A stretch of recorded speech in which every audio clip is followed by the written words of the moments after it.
My gelding makes weird noises with his sheath when we work. I can't believe it took us this long to get this question. I was thinking the same thing. I'm told that it's air. Is that true? What is the cause? Is there anything I can do about it? It was, this was something that I didn't understand until I got to college. Wow.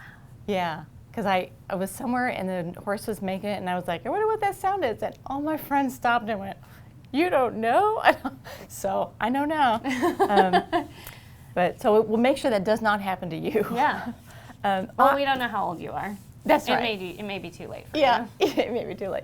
I found a description of this on something, and I just want to read it because I can't say it better than this person said it, and it's quite short. It's just very good.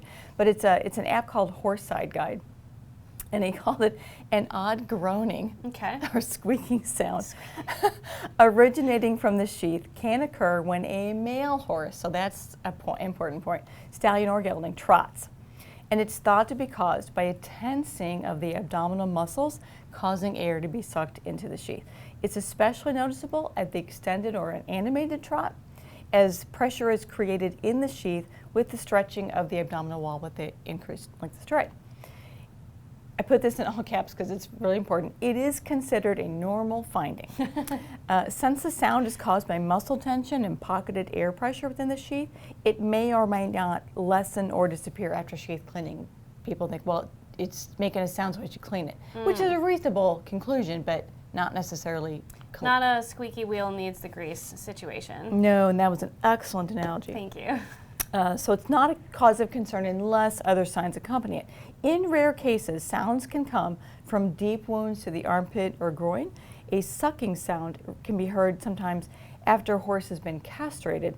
And in this case, the sound is caused by air being sucked into an open incision, but it's a very different sound and it occurs at the walk.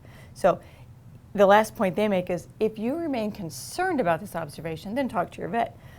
From some other places I found, someone called this the gelding sound, which I thought was great. Yep.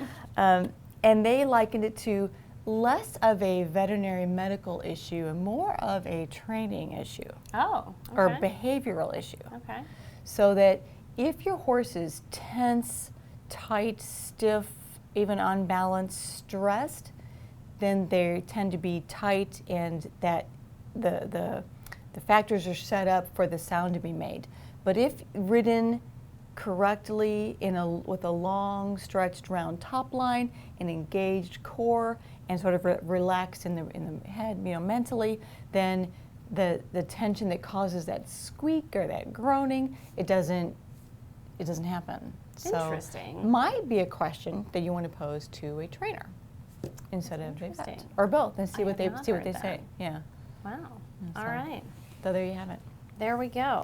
The gelding noise. The gelding noise. If I would have put money on episode 1, we got that question. Me too. Because that is a very common one. Or although at least I get it a lot. One. Yeah. Gosh. I get it a lot from non-riders.